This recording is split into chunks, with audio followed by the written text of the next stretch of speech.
Last week, Adobe announced it would take a deep hole for its Flash Player, drop in the plugin, and cover it with dirt by the end of 2020. So we'll end a technology that, in many ways, made the web. Welcome back, my dear friends. Today we bring you the news to start the countdown to the demise of the legendary Flash Player that has made so much difference to the way we have used the internet for the past decade. So come on, let's learn together.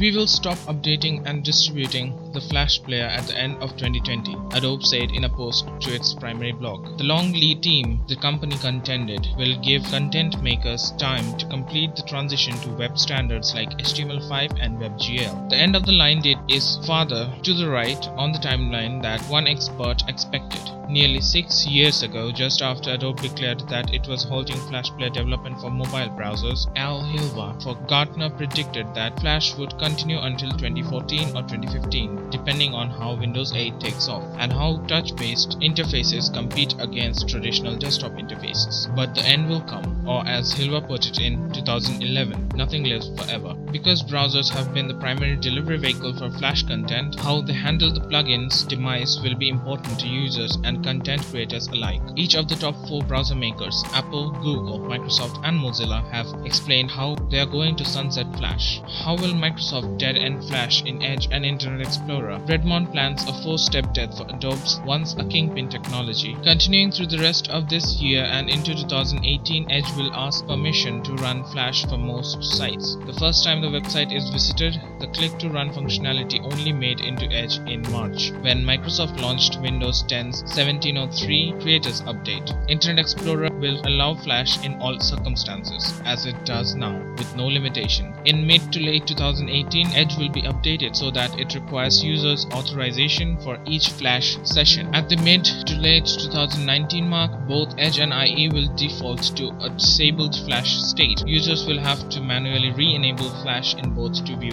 content. Edge will require side-by-side authorization. By the end of 2020, Flash will be barred from running in Edge or IE. Users will no longer have ability to enable or run Flash. After Jan 14, 2020, the retirement date for Windows 7, Internet Explorer will be supported only in Windows 8.1 and Windows 10. How does Google plan to kill Flash in Chrome? Like Microsoft, Google will take it one step at a time. Since late last year, Chrome has had Flash off by default and has limited its use to 10 websites: Amazon, Facebook, YouTube and others, and then only after user approval. According to the Flash roadmap posted on the Chromium website, Chromium is the open source project that feeds code to Chrome itself around July 2018, and with the debut of Chrome 66, sites that continue to use Flash will require explicit user authorization to show the content. That user approval must be given after each browser restart. A year later, in July 2019, and with Chrome 76, Flash will be disabled by default, even for sites like YouTube and Facebook. However, users will be able to switch on Flash in the settings screen. Then around December 2020, with Chrome 87, Google will remove all Flash capabilities from its browser, ending a 12-year symbiotic relationship with Adobe's app. What does Mozilla plan for Firefox? On August 8, Mozilla will release Firefox 55, which will start the endgame process of erasing Flash. But rather than be told that sites can use Flash, Firefox users get to choose the websites allowed to activate Flash. Users will have the choice to remember the Flash settings per site. The change will reach users next over a long stretch than other browser makers, so that it can, if necessary, halt the process and limit the damage if problem pops up. At some point in the second half of 2018, probably in Firefox 61 through Firefox 64, the browser will no longer remember the Flash settings. Users will have to activate the plugin each browser session. In early 2019, Firefox will begin to display a warning on sites that still use Flash, and then a few months later, Mozilla will disable Flash by default. Users will have to steer to the settings section to activate Flash. By early 2020, the Flash plugin will be scrubbed from Firefox, but the Firefox ESR or Extended Support Release, a more static build aimed at enterprises, will support Flash until the end of the year. Mozilla said when Adobe halts Flash security updates at the end of 2020, Firefox, no matter the version, will refuse to load the plugin. Is Apple going to strip Flash from Safari too? The short answer, it almost has already. Flash was never allowed on iOS, so Safari on mobile devices have always been a no Flash zone. And on Mac OS, formerly OS X, Flash has been an unwelcomed guest for almost as long. Apple stopped bundling Flash in 2010, requiring users to go fetch the plugin themselves. Meanwhile, Chrome and later Edge came with Flash baked into those browsers. In 2012, Apple was the first to start stripping out of-date versions of Flash from its browser.